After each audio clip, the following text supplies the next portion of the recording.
Dios le bendiga, amados. Vamos a buscar en nuestras Biblias en 1 Corintios capítulo 11.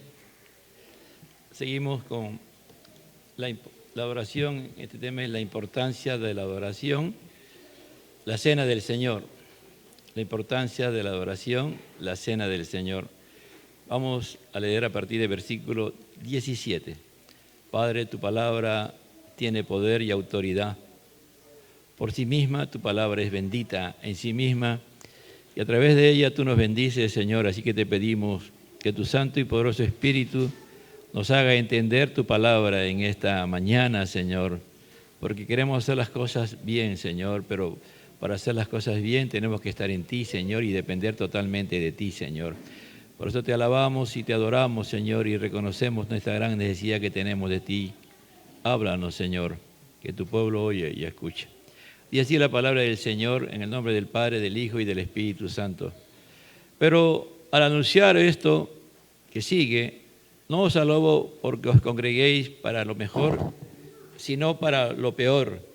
Pues en primer lugar, cuando os reunís como iglesia, oigo que hay entre vosotros divisiones, y en parte lo creo, porque es preciso que entre vosotros haya disensiones, para que se haga manifiesto entre vosotros los que son aprobados. Cuando pues os reunís vosotros, esto no es comer la cena del Señor, porque al comer cada uno se adelanta a tomar su propia cena, y uno tiene hambre y el otro se embriaga. Pues ¿qué? ¿No tenéis casa en que coméis y bebáis?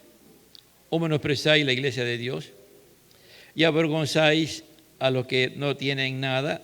¿Qué os diré? Os alabaré en esto no alabo.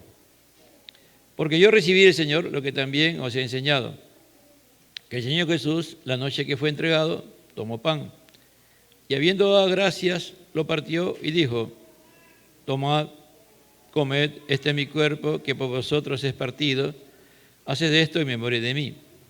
Asimismo tomó también la copa, después de haber cenado, diciendo: esta copa es el nuevo pacto en mi sangre.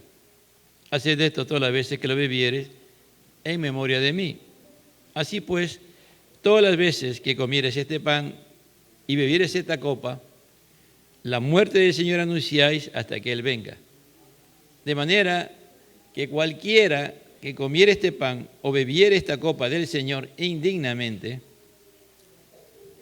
será culpado del cuerpo y de la sangre del Señor. Por tanto, pruébese cada uno a sí mismo y coma así del pan y beba de la copa. Porque el que come y bebe indignamente, sin discernir el cuerpo del Señor, juicio come y bebe para sí. Por lo cual hay muchos enfermos y debilitados entre vosotros y muchos duermen. Si pues nos examinásemos a nosotros mismos, no seríamos juzgados, mas siendo juzgados somos castigados por el Señor, para que no seamos condenados con el mundo. Así que, hermanos míos, cuando reunéis a comer, esperaos unos a otros. Y si alguno tuviera hambre, coma en su casa, para que no os reunáis para juicio. Las demás cosas los pondré en orden cuando yo fuere. Tomen asiento, amado hermano.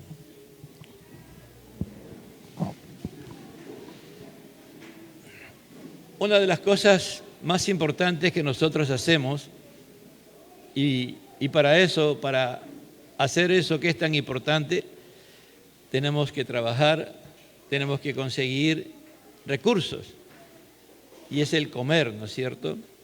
El comer, de una u otra manera, es parte muy importante de nuestra vida. Y hay momentos, como consecuencia de lo que Dios ha creado, ¿no?, y determinó para el hombre presentarles a él sacrificios, y habían sacrificios de animales que se sacrificaban y su sangre era derramada por causa del pecado de los hombres para cubrir sus pecados. Los animales quedaban después, ¿no es cierto? Y después de eso había que comerlo. Entonces ya en la ley se regula cómo se debe de hacer, pero antes de eso no había una regulación. Entonces el animal que se comía era un animal sacro, sagrado, y las personas, los familiares o los que presentaban ese sacrificio lo comían después, ¿no? Ya en el Pentateuco se regula cómo es el proceso. Pero eso hace de que en forma después en la conciencia del ser humano la necesidad de reunirse para comer y para dedicar algo. Por ejemplo, querían celebrar una fiesta pagana, la fiesta pagana se hacía y los animales también que eran sacrificados eran comidos, ¿no? Y eso lo hacían en una forma, en algunos con un ritual, es decir, casi era trascendente porque ese animal había sido dedicado a sus dioses, y ya entraron un sinnúmero de cosas en la cultura cultura sociocultural religioso de los seres humanos para darle un valor a lo que hacían, ¿no? Entonces, cuando ya se establece en el Pentateuco, en la ley, cómo debe de hacerse y quiénes son los que pueden realmente sacrificar y quiénes son los que pueden comer esa comida, se quedó establecido así. Pero cuando Cristo ya está en la tierra y Él va ya a partir, una de las cosas que Él hace era reunirse para comer. El comer, amado hermano, hay momentos que son muy trascendentes, ¿no? Para la familia, para un grupo de personas. A veces se realizan grandes negocios o se hacen pactos en una comida, ¿no? Y está de por medio del comer, ¿no? Los chinos, por ejemplo, son expertos en ello. Los chinos dicen que cuando ellos van a hacer un gran negocio, los grandes negocios lo hacen en torno a una comida. Y ellos invierten mucho dinero en comer, pero muchas veces también sus grandes negocios o pactos o alianzas que hacen, lo hacen basado en esa comida. Por lo tanto, esa comida es muy importante, ¿no? Por eso que usted va el día de hoy, si usted quiere, ¿no?, realmente comer con ese tipo de gente, es todo un ritual prácticamente, ¿no? Hay cuchara de distinto tipo, hay tenedores de distintos tipos, hay cuchillos de distinto tipo, hay platos de distinto tipo, hay vasos de distinto tipo para cada cosa. Es increíble, ¿no? Si usted quiere tomar un vino, el vino tiene que ser especial, la copa tiene que ser especial, porque la persona tiene que oler, saborear si ese vino está bien, de acuerdo a si come pescado y cuantas cosas más. Todo eso es un ritual en la práctica, ¿no? Cuando una persona come así, ya cuando es en la altas esferas aristocráticas, gubernamentales o diplomáticas, se hace ese tipo de cosas. Entonces, pero eso surge, ¿en dónde? Cuando Adán y Eva sacrificaban, después, ¿no?, de haber pecado contra Dios, animales para cubrir sus pecados.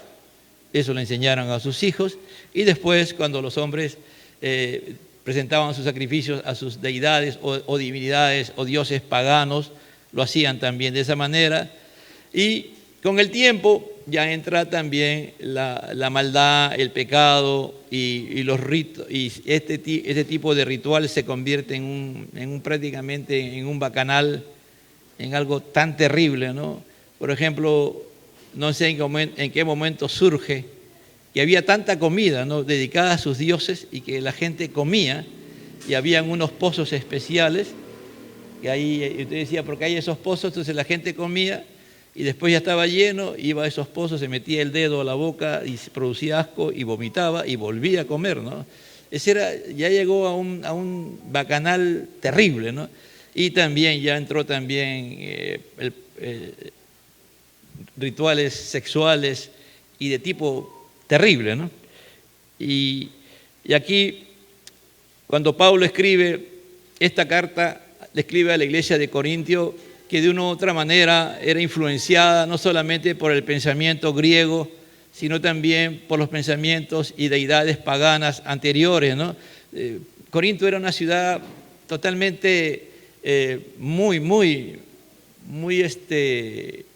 ¿cómo decir?, pecadora, pagana, ¿no? Y en medio de esa ciudad, Dios, a través del apóstol Pablo, levanta una iglesia. Las casas en Corintio no eran grandes. Por ejemplo, el lugar donde la gente comía medía 6 metros por 6 metros, es decir, 36 metros cuadrados, y podrían caber haciendo esfuerzo de 6 a 9 personas, ¿no? Pero fuera de la casa había un atrio, y esos atrios podían caber de 30 a 50 personas. ¿Por qué digo las casas, no? Porque en las casas era que se hacían los cultos, pues, ¿no? Entonces ahí ya tienen una idea de cómo eran las casas en Corinto, porque esos son los descubrimientos arqueológicos que se han encontrado en Corinto, ¿no? No hay otro tipo de casa, no se habla de casa de millonarios, no han encontrado hasta el día de hoy, pero por lo general la iglesia del Señor en Corinto era una iglesia conformada por gente de clase media y pobres, ¿no? Y esclavos también. Le voy diciendo todo eso porque es importante. ¿Por qué Pablo escribe esto, no? ¿Por qué Pablo escribe? Muchos de nosotros hemos recibido enseñanzas y las connotaciones que le hemos dado no son prácticamente la que Pablo estaba diciendo. Pablo va a trabajar un tema que es las diferencias sociales que hay. Es decir, cómo las personas son maltratadas, ¿no? en la iglesia, y cómo la iglesia de Corinto maltrataba a sus hermanos en la fe. Y para Pablo era tan igual como que tú presentaras un sacrificio a un Dios pagano, ¿no? Eso Dios permita que en esta prédica y el próximo domingo la podamos entender, porque el próximo domingo vamos a tener Santa Cena, ¿no? Debía haber hoy día, pero por algunas cosas no se ha podido hacer, ¿no? Pero al anunciar esto, dice Pablo, lo que sigue: no os alabo porque os congregáis para lo mejor, sino para lo peor. Mira cómo comienza Pablo, ¿no? Le voy a decir algo, que ustedes no lo voy a alabar, les voy a anunciar lo que les voy a hablar, pero no lo voy a alabar a ustedes, porque no se congregan como iglesia para lo mejor, sino para lo peor. En otra versión dice, sino para lo malo, ¿no? ¿Te imaginas que tú te congregues no en un lugar y no sea para adorar a Dios, no sea para alabar a Dios, no sea para honrar el nombre de Dios, sino por el contrario? Y hemos dicho que adorar, ¿qué cosa es? Adorar es honrar, adorar es reverenciar, adorar es respetar a Dios, adorar es tener temor de Dios, ¿no es cierto? Adorar es darle el primer lugar a Dios. Entonces, y acá Pablo dice que este grupo de creyentes que él había formado y que ya no estaba con ellos, se reunían para lo peor. Pablo estaba muy preocupado porque de todas las cosas que le había llegado a él, había llegado esto, ¿no? Pero no llegó como una queja. Es decir, miren para que vean, ¿no? Cómo a veces nosotros no nos damos cuenta de las cosas que se pueden estar haciendo en la iglesia, que pueden ser pecado, y nosotros lo damos como algo normal y natural. Y eso pasa, amado hermano, muchas veces, ¿no? Porque cada vez, si la iglesia pierde esa autoridad, o deja, que la autoridad de la palabra de Dios no gobierne la iglesia por medio de su Espíritu Santo, vamos a seguir metiendo a la iglesia cosas que son paganas. Y muchas de ellas ya realmente ya es paganismo, totalmente contrario a Dios, ¿no? Por eso que en este tiempo, que estamos en una etapa de libertinaje, en una etapa donde el centro es el hombre, ¿no? El centro es el hombre se cree que es superhombre y que va a vencer a Dios, porque eso es lo que el hombre cree. Con todo lo que está haciendo hay que tener mucho cuidado, porque a veces hay cosas que están dentro de nosotros y lo damos como algo que es normal, natural. Dice así, ¿no? Porque, pues, en primer lugar, cuando reunís como iglesia, dice, por eso es importante, cuando reunís como iglesia. La iglesia no es este lugar, hermano. No, la iglesia no es este lugar, que quede claro. La iglesia somos nosotros. Dile que está a tu lado, no te olvides que nosotros somos la iglesia. Nosotros somos la iglesia. Nosotros somos la iglesia. Ya basta, hermano, de creer que esta es la iglesia. Nosotros somos la iglesia. Reunís como iglesia, dice, ¿no? Pues en primer lugar, cuando os reunís como iglesia, cuando ustedes son llamados por el Espíritu Santo a unirse, a reunirse, ¿no? Oigo que hay entre vosotros divisiones. Oigo, dice Pablo, ¿no? Oigo que hay divisiones. Es decir, ya en el capítulo 1 Pablo ha hablado de 4 tipos de divisiones que hay en la iglesia de Corinto, pero él está hablando ahora de otro tipo de división. En la primera parte él habla de seguidores de hombres, ¿no? que habían cuatro escuelas o 4 teólogos supuestos o que habían sido influyentes en la iglesia de Corinto y seguían a ellos.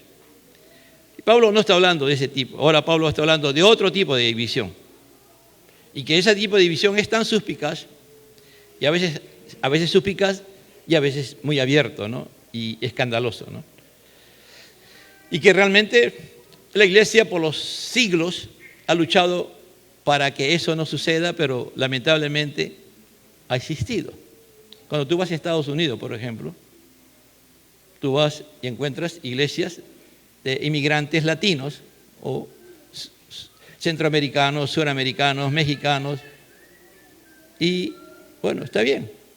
Pero el problema es que cuando tú vas a un lugar, esta iglesia es de puro mexicano, este es puro salvadoreño, este es puro nicaragüense, este es puro hondureño.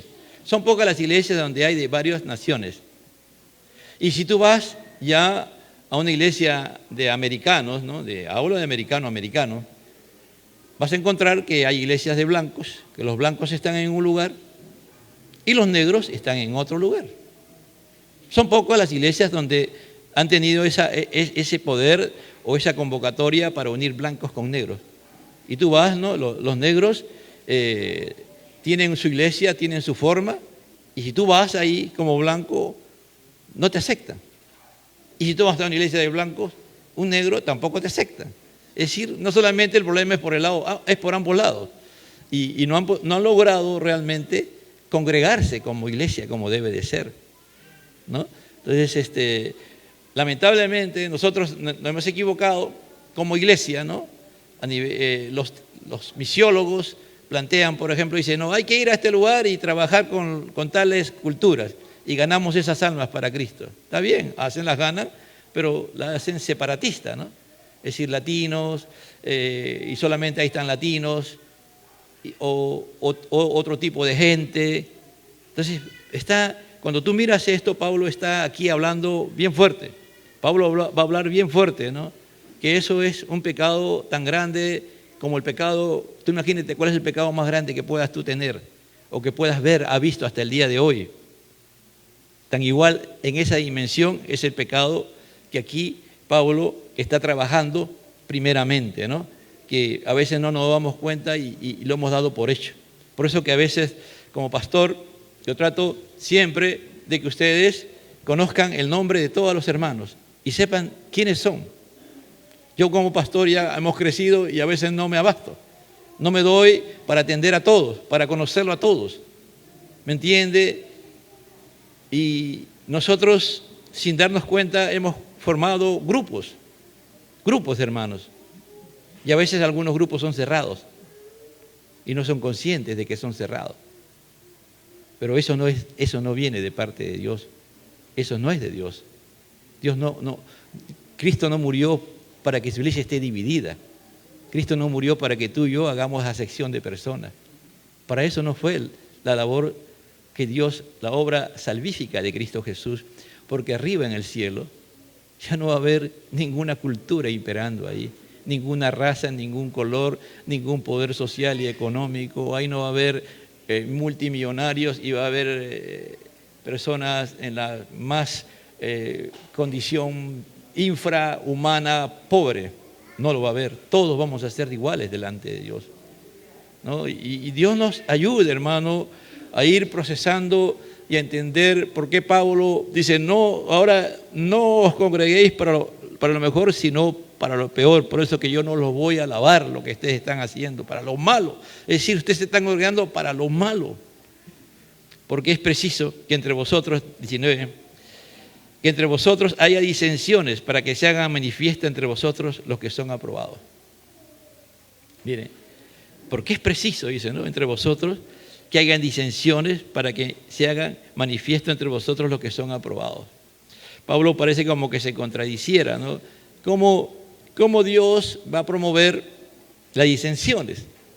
Porque al final el que saca a la luz todas estas diferencias no es la iglesia, es el Espíritu de Dios, es Dios mismo, ¿me entiende? Es Dios, porque Dios rechaza eso. Dios, por eso que una de las cosas que a mí me impacta de Jesús, y siempre le pido a Dios que Él obre en mi vida y lo haga. Jesús dice, no, aprendan de mí que son manso y humilde de corazón y haréis descanso para vuestras almas, ¿no?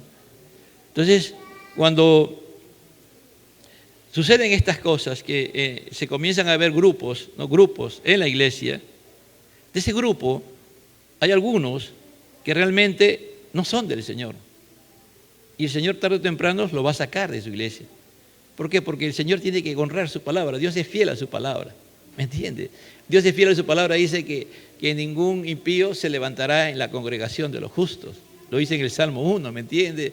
Dios es Dios. Dios no puede negarse a sí mismo. Por eso que a veces pareciera que nosotros, la iglesia, algunos entran, otros salen. Algunos se van por situaciones que es por inmadurez, ¿no? Y Dios va a procesar con su vida y Él va a convertirlos y van a volver de repente al mismo lugar o a otro lugar, pero obrarán. Pero hay otros que Dios ya les va a cerrar todas las puertas habidas y por haber, ¿no? Cuando tú te osas a veces decir, no, yo no voy a volver a esta iglesia, a veces Dios es tan poderoso que te va a avergonzar, te va a humillar y te va a llevar a una condición, porque si eres su hija o su hijo, te va a disciplinar y te va a traer, ¿me entiendes? Porque Dios es Dios. Nadie puede decir ese tipo de cosas. Pero se dice, porque es preciso que entre vosotros haya disensiones para que se manifiesten entre vosotros los que son aprobados. Es decir, ¿qué está diciendo aquí Pablo? Pablo está diciendo que si tú tienes ese problema, ¿no? de ser separado, de no juntarte, o de repente te has enemistado con un hermano y hasta ahora no te reconcilias, cuidado, no eres aprobado por Dios.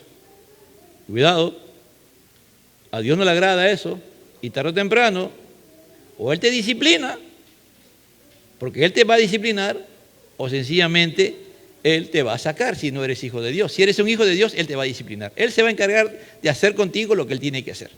Eso no te preocupes, Dios lo va a hacer. Si tú eres un hijo de Dios, Dios te va a disciplinar.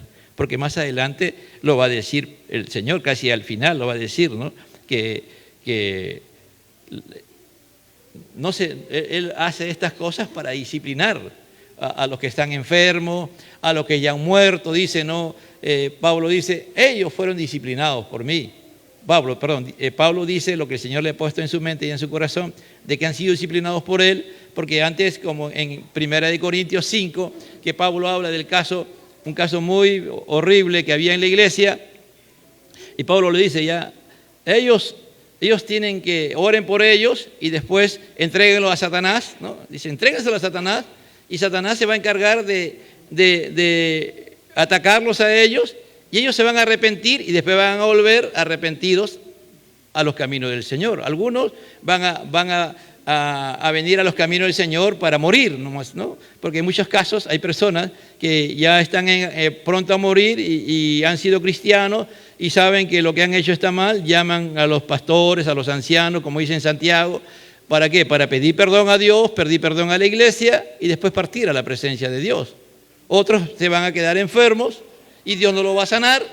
¿Por qué? Porque esa es la mejor condición que va a hacer para ellos, para que no vuelvan a pecar contra Dios. Porque Dios es santo y Dios es fuego consumidor, ¿me entiende? Como decíamos la semana pasada, Dios no permite, Dios nos ama tanto, que Él va a hacer eso con nosotros, porque al final, ¿de qué vale que yo pueda morir en esta tierra sanito, ¿no? Sin ninguna enfermedad, nunca me pasó nada, pero igual me voy al infierno, ¿no? De nada vale.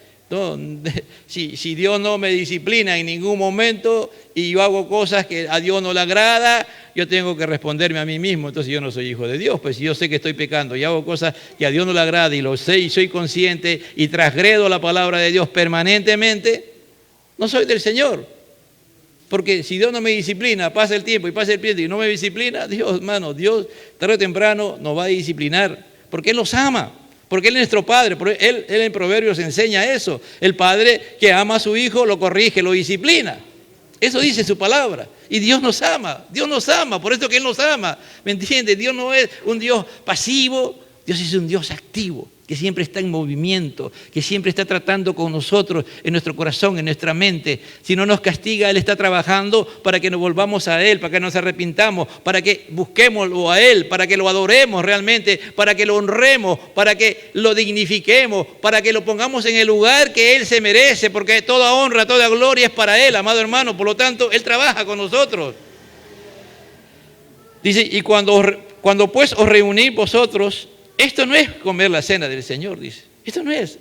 Porque las comidas que se hacían a ese, por ejemplo, dice, se va a hacer una comida en honor a tal persona. Y esa persona está ahí presente, ¿no? Toda la comida, entonces todos se reúnen, comen en honor a esa persona, después dan sus discursos y hablan de la persona, ¿no? Y también las cenas o las comidas se hacían en honor a los dioses. Y en este caso, Pablo está diciendo, cuando Jesús, el último día, ahí en el aposento alto, Él agarró y estaba en la Pascua, Él agarra y va a cambiar la dimensión o el significado de la Pascua y la va a convertir en una cena. ¿No? Vamos a Lucas, capítulo. Lucas es los tres, Marcos, Mateo y Lucas son los que hablan de este episodio. Muy probablemente se cree que el primero que habló sobre este tema de la Santa Cena, que está escrito, como está escrito en 1 Corintios, del 23 hacia adelante, fue Pablo. Pablo, ¿me entiende? Pablo fue el primero. Y Pablo fue el maestro o el pastor o el discipulador ¿de quién? De Lucas, del doctor Lucas, ¿me entiende? Pablo y Lucas confluyen, casi tienen similar la forma como ellos hablan de la Santa Cena. Marcos y Mateo tienen otra perspectiva de la institución de la cena. Vamos a Lucas 22, versículo 7. Vamos mejor de frente hacia el versículo 15. Y le dijo, ¿cuánto he deseado comer con vosotros esta Pascua antes de que padezca? Porque os digo que no lo comeréis más hasta que se cumpla en el reino de Dios. Y habiendo tomado la copa, dio gracias y dijo, tomad esto y repartidlo entre vosotros, porque os digo que no beberéis más del fruto de la vid hasta que el reino de Dios venga. Y tomó el pan y dio gracias y lo partió y los dio diciendo, este es mi cuerpo que por vosotros es partido, haced esto en memoria de mí. De manera que después que hubo cenado, tomó la copa diciendo, esta copa es el nuevo pacto en mi sangre, que es por vosotros, que por vosotros se derrama. ¿Entendido? Entonces ahí está Jesús el que establece esto. Entonces eso quedó como una tradición firme en la iglesia. Lo hacía la iglesia. La iglesia lo tomó literalmente. Y también comían. Es decir, comían, porque Jesús está comiendo en la Pascua, ¿me entiendes? La Pascua se comía. El cordero era sacrificado y había todo un ritual para comer. Entonces la iglesia siguió con esa costumbre de comer y dentro de la comida se recordaba lo que Jesús hizo. ¿Entiendes?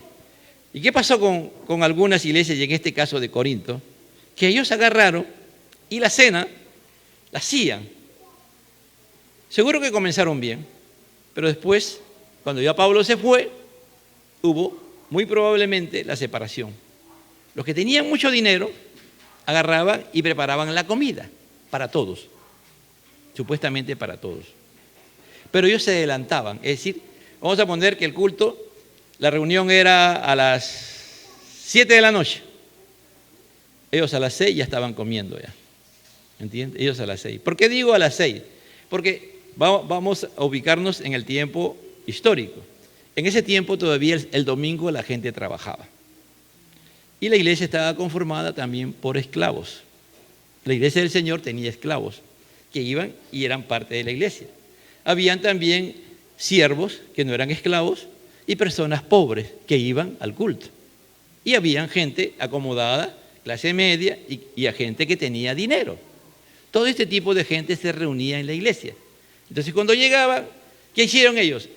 Los ricos agarraban y se metían a esa habitación donde habían 6 o 9 personas, y ahí se cree que ahí ellas agarraban y comían. Es decir, se comían exquisiteces, comida que ellos comían, ¿no? Los ricos, vino y todo. Dicen que no, el vino en ese tiempo no era tan fuerte como ahora, era un vino bajo, de bajo alcohol, y el tema era que tomaban tanto vino y comían tanto, que al final, cuando llegaba ya el momento, ¿no?, de hacer el ritual que Jesús estableció en el aposento alto, ya estaban algunos embriagados, pero no embriagados solamente de licor, sino de comida. Es decir, estaban, valga la palabra un poco fuerte, empanzados, ¿no? Empanzados de tanto comer, ¿no? Y los pobres llegaban, los esclavos llegaban y se quedaban afuera. Y a veces se quedaban con hambre. Y a veces no le daban nada. ¿Me entiende? ¿Qué se está viendo ahí? Una división clara, ¿no? Una división en una iglesia que todos son iguales. Entonces, eso llegó a oídos de Pablo. Y Pablo, como todo hombre de Dios, se enardeció, ¿no? Por eso dice, ¿no? Pero anunciaros esto que sigue, no os alabo porque no os congreguéis para lo mejor, sino para lo peor, para lo malo, dice en otra versión, como digo. Es decir, este es fuerte, hermano. Y eso puede pasar en la iglesia. Lamentablemente a veces pasa cuando el Espíritu de Dios ya, no es que el Espíritu Santo se haya ido, sino que no está activo en la iglesia porque hay problemas, hay pecados, y este tipo de pecado para Pablo es uno de los pecados más atroces que puede cometer la iglesia. Es fuerte, ¿me entienden? De repente ustedes no sabían, pero vamos a aprender. Si no lo practicamos después de eso, y si tú sigues practicando eso de separarte, de no querer tener confraternidad con tus hermanos, o coinonía, ¿no? Coinonía. La palabra coinonía es estar con alguien por algo. Así dice la palabra, ¿no? Algo te convoca para estar con esa persona. Esa es coinonía, ¿no? Entonces, esta palabra coinonía, que también habla de comunión, cuando se habla de comunión aquí tanto en 1 Corintios 11 y en el 10, 16 y 17, es con Dios, ¿me entiendes? Nuestra primera coinonía es con Dios. Tú y yo no podemos tener comunión con los hermanos si no tenemos comunión con Dios, ¿me entiendes? Mire, en todo momento no podemos escapar de esta gran verdad, ¿no? Amarás al Señor tu Dios con todo tu corazón, con toda tu alma, con toda tu fuerza, ¿no? Con todo tu ser, ¿no? Con todo lo que somos. ¿Y cuál es la demostración que amas a Dios? Amando a tu prójimo, pues. Es decir, ¿cómo tú lo quieres? ¿Es verdad que tú crees que amas a Dios con todo tu ser? ¿Amas a ese hermano humilde, a esa hermana pobre que a veces no tiene que comer, o que viene vestido, mal trajeado, ¿no? O no sabe ni siquiera su nombre, ¿no? Y que a veces vienen a la iglesia y uno trata de ayudarlos y no entiende lo que quieren? Los amas tan igual como amas a ese hermano que tiene dinero, que tiene posición, que es un ejecutivo o que es un empresario. Hace un momento se leía la palabra, ¿no? Y eso pasaba. Santiago también dice lo mismo, ¿no? Santiago dice que cuando en la iglesia había alguien importante, llegaba a la iglesia, daban los primeros lugares, ¿no? Los lugares más exclusivos, y llegaba un pobre que no tenía nada, a veces ni asiento le daban, ¿no? Es decir, es algo que cuando la iglesia pierde esa presencia de Dios, ese temor a Dios, se da. Y si Dios nos está hablando, hermano, es porque Dios quiere que nosotros, cuando participemos de la cena del Señor, lo hagamos con libertad. Lo hagamos sabiendo que tenemos comunión con Dios y comunión con los hermanos, no importando quién sea esa persona. Porque al comer, cada uno se adelanta a tomar su propia cena. No, al comer, cada uno se adelanta a tomar su propia cena. Ya no era la cena del Señor. ¿De quién era la cena? De ellos. ¿Y qué era el motivo? La cena del Señor, que se recordaba lo que el Señor había hecho, ¿no? ¿En dónde? ¿En el aposento alto? No. En la cruz. En la cruz, ¿me entiende? Porque Él, cuando está ahí en la Santa Cena, Él está profetizando. Porque él todavía no ha sucedido eso, pero él ya está profetizando de lo que va a pasar y de los resultados que va a haber. ¿Me entiende? De los resultados que va a haber de su muerte gloriosa, de su resurrección y su venida. Jesús está profetizando ahí en el aposento alto. Porque al comer cada uno se adelanta a tomar su propia cena. Que dije, las cenas se hacían para los dioses. Pero acá el Señor viene a establecer una cena para el único Dios, único y verdadero. ¿Entiende? Nuestro Dios. Cuando tú no lo haces de esa manera, cuando tú vienes aquí y participas de la Santa Cena y tienes problemas con tu prójimo o con Dios, tú no estás ya participando de la cena del Señor, estás participando de tu cena. De tu cena, ¿me entiendes? Ya no es para la gloria de Dios. No estás honrando, no estás adorando a Dios. Estás haciendo irreverente, estás haciendo profano, estás pecando contra Dios. Por eso digo, la importancia de la adoración. Esta es adoración, hermano. Solamente pueden participar de la Santa Cena aquellos que adoran a Dios.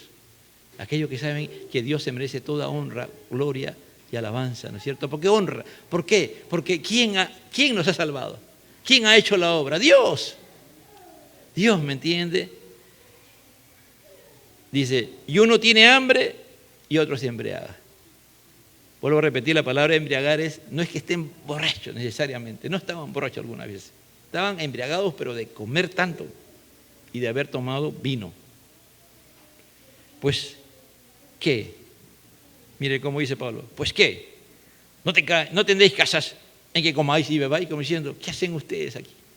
¿Qué hacen ahí metiéndose en algo tan santo? Vayan a su casa. Coman y beban. ¿Quieren hacerlo? Hagan allá en su casa. Pero en el lugar donde se reúnen, no se hace eso. Por eso dice en el versículo 18, dice, pues en primer lugar, cuando os reuní como iglesia, ¿no? El 22, ¿no tenéis casa que comáis y bebáis? Coman en su casa, beban en su casa. Pablo no está prohibiendo que lo hagan, háganlo. Pero eso no es cena del Señor. Esa es su propia cena. Háganlo como usted, en otras palabras, como usted quiera, pero aquí no. Eso es lo que dice, ¿o menospreciáis la iglesia de Dios? Que sí, mire, ¿o menosprecias la iglesia de Dios? Primera de Corintios 16, para entender esto, hermano. La copa de bendición no es la comunión de la sangre de Cristo. Y el pan que partimos no es la comunión del cuerpo de Cristo. El pan que partimos no es la comunión del cuerpo de Cristo. El pan que partimos, el pan físico fue. Y Jesús dijo, este pan simboliza mi cuerpo. Este pan no es mi cuerpo, por si acaso. Ahí viene el gran problema con la transubstanciación, que algunos creen que orando se convierte en el cuerpo de Cristo, o en la carne de Cristo. No, Jesús está hablando de su cuerpo, que el pan simboliza su cuerpo. Y Pablo nos va a decir también en la teología, en Corintios, que nosotros somos el cuerpo de Cristo. ¿Sí o no? La iglesia es el cuerpo de Cristo. ¿No es la comunión del cuerpo de Cristo?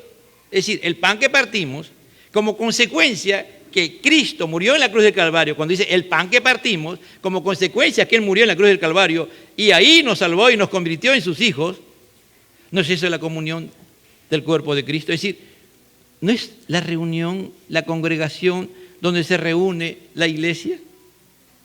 La comunión, la coinonía. ¿Cuál es el propósito?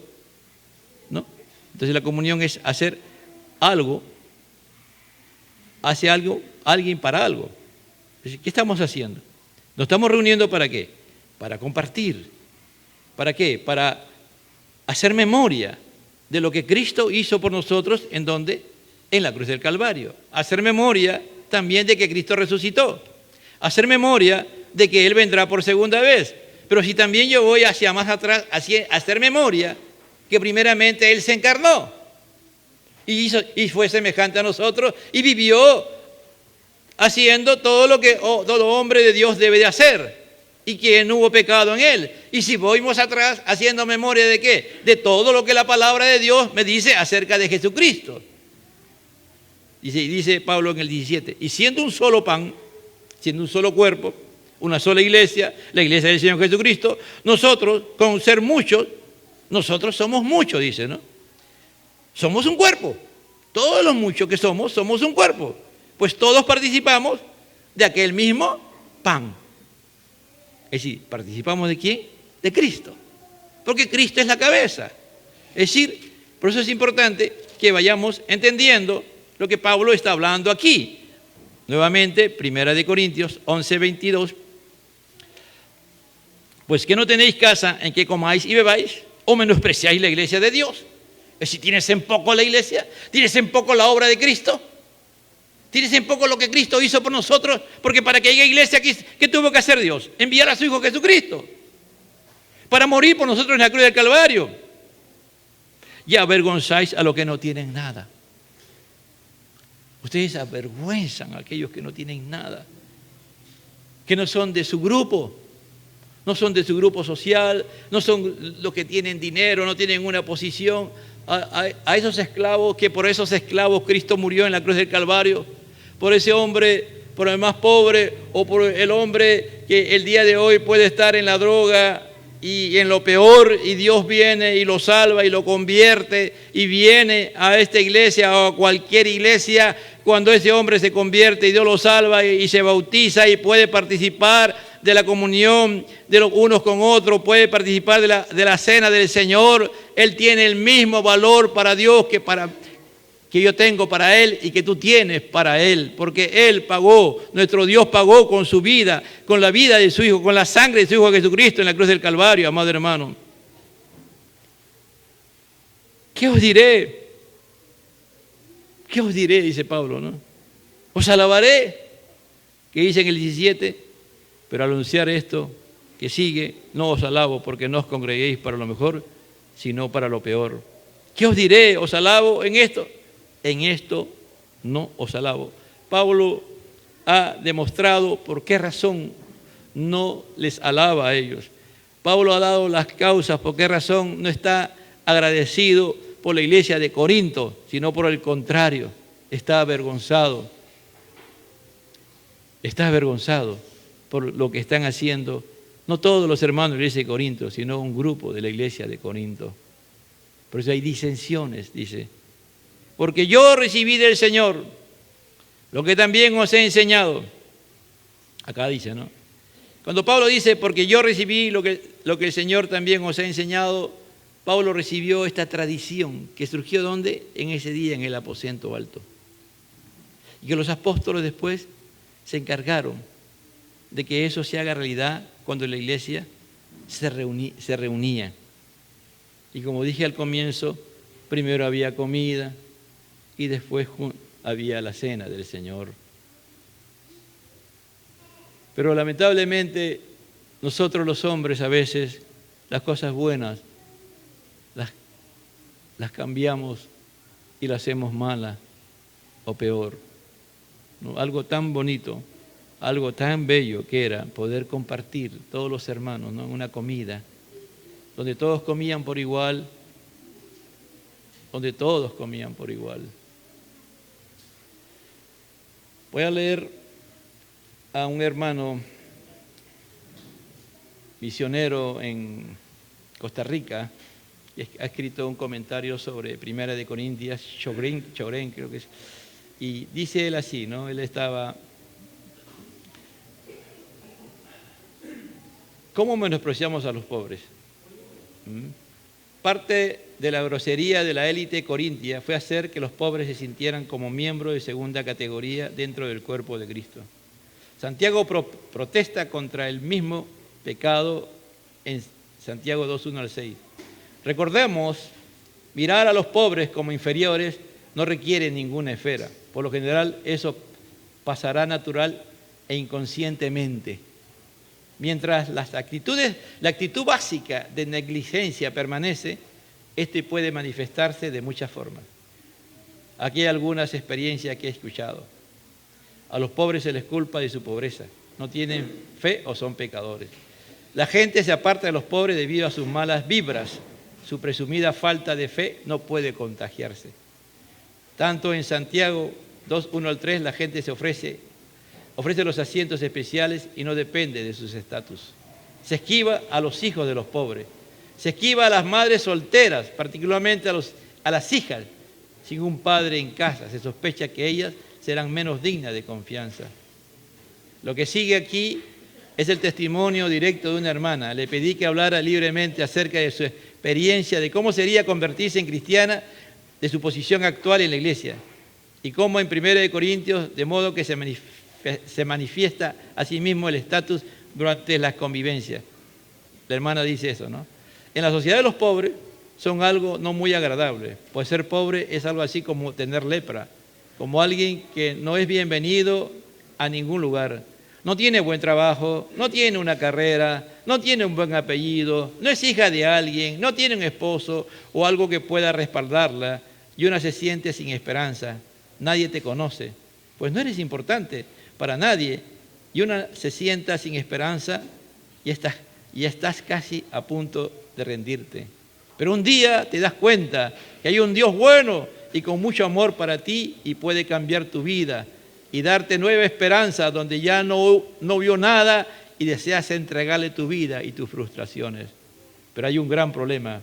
Debes congregarte, asistir a una iglesia y que crees que tendrás unas familias y amigos y todo parece ser muy bueno. Al principio nos dicen que las cosas son diferentes dentro de la congregación, pero la realidad es totalmente diferente. Cuando te das cuenta que no es verdad, aquí es cuando te recuerdan de inmediato, no puede avanzar, eres diferente, no eres igual a los demás.